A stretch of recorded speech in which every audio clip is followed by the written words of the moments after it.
দিতেন। নবীজি বলেছেন জীবনে একবার হলেও তুমি নামাজটা পড়বে।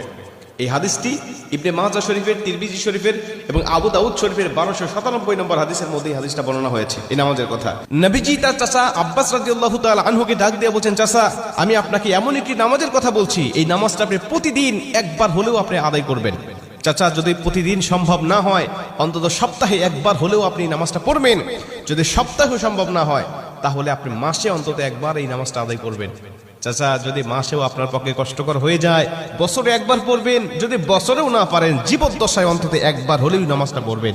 কারণ এই নামাজটা এত পাওয়ারফুল নামাজ, এই নামাজটা আদায় করার কারণে আপনার প্রকাশ্যে অপ্রকাশ্যে যত গুনাহ করেছেন, আপনার ইচ্ছায় অনিচ্ছায় যত গুনাহ করেছেন, আপনার অতীত জীবনে যত গুনাহ করেছেন সব গুনাহ আল্লাহ আপনাকে ক্ষমা করে দেবে।